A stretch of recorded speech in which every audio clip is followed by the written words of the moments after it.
और उधर अयोध्या में राम मंदिर चढ़ावा चोरी मामले में लगातार एक्शन लिया जा रहा है। अभी अभी एक और बड़ी खबर आई है। राम मंदिर का चढ़ावा गिरने वाले 50 कर्मचारियों को हटा दिया गया है। उनकी निगरानी व्यवस्था भी कड़ी कर दी गई है। इसके साथ ही आदेश जारी किया गया है कि अब चढ़ावे की गिनती SBI ऑफिसर्स की निगरानी में ही की जाएगी। काउंटिंग सेंटर में कर्मचारियों के लिए एक ड्रेस कोड लागू कर दिया गया है और 180 दिन तक CCTV फुटेज अब डिलीट नहीं किया जाएगा। मंदिर में चढ़ावा चोरी के बाद सरकार एक्शन में है।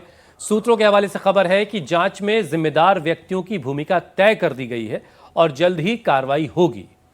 पहला बड़ा एक्शन जो हुआ उसमें चढ़ावा काउंटिंग की पूरी टीम को हटा दिया गया है। राम मंदिर के सेवादार और प्राइवेट कंपनी के आउटसोर्स कर्मचारियों को हटाया गया है। इसके साथ ही नया नियम बनाया गया, जो भी काउंटर सेंटर में आएगा उसकी आते जाते वक्त तलाशी होगी। SBI अधिकारियों की निगरानी में चढ़ावे की गिनती होगी और कैश बैंक ले जाते वक्त कैश बॉक्स में डबल लॉक का सिस्टम होगा, जो पहले नहीं होता था। और सबसे अहम बात, अब जो ड्रेस कोड लागू हुई है उसमें कोई पॉकेट नहीं होगी, कोई जेब नहीं होगी और साथ ही साथ काउंटिंग सेंटर में इसी ड्रेस के साथ ही एंट्री मिलेगी।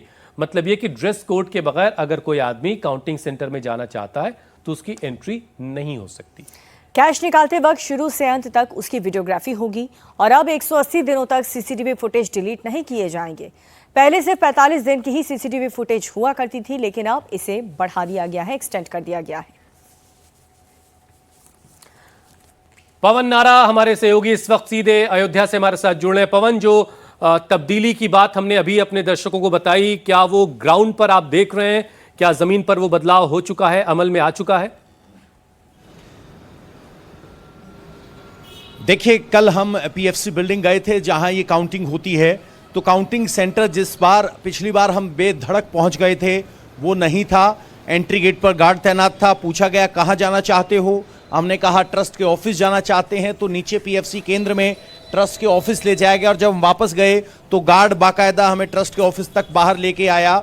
उसी PFC बिल्डिंग में दाएं ओर में एक CCTV कंट्रोल रूम है और बाएं ओर में काउंटिंग होती है। पिछली बार हमने देखा था कि CCTV कंट्रोल रूम तक हमारी बेधड़क पहुंच थी। अब की बार वहां एक पुलिसकर्मी तैनात मिला और काउंटिंग सेंटर की तरफ जाने की अनुमति नहीं मिली। तो कुल मिलाकर जो पिछली बार था कि कोई भी आ सकता है, देख सकता है, जा सकता है, उस स्थिति में बदलाव हमने आंखों की तरफ से देखा है। हालांकि SBI प्रबंधन से जब हमने बात की तो उन्होंने इस बात को इनकार किया कि उनकी तरफ से जो जो कर्मचारी लगाए गए थे वो नहीं हटाए गए हैं। वो तथा कथित एम्प्लॉयज एज इट इज काम कर रहे हैं और जो आउटसोर्सिंग के एम्प्लॉयज हैं वो भी अभी नहीं बदले हैं। ये बैंक का कहना है, क्योंकि 40 एम्प्लॉयज अचानक कहां से नए लेकर आएंगे, ये बैंक के प्रबंधक की तरफ से इंडिया TV को बताया गया है। तो फिलहाल जब तक ट्रस्ट की तरफ से कोई तस्वीरें जारी नहीं की जाती नए प्रोटोकॉल को लेकर, तब तक ये खबर सूत्रों के हवाले से ही खबर मानी जाए।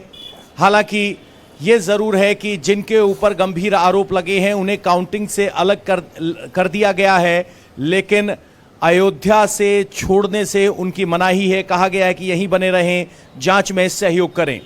आज ये उम्मीद की जा रही थी कि SIT की टीम दोबारा लखनऊ से वापस लौट सकती है, लेकिन वो अभी तक नहीं लौटी है। देखना होगा कि कब तक लौटती है और प्रिलिमिनरी इंक्वायरी को आगे बढ़ाने के लिए क्या कदम उठाती है। चलिए इंतजार करते हैं। SIT अपने काम में लगी है और बहुत जल्द कुछ तस्वीरें और वहां से बेहतर आएंगी, वहां से जो उसके नतीजे वो भी हमें दिखाई देंगे। बहुत शुक्रिया पवन हमारे साथ जुड़ने के लिए।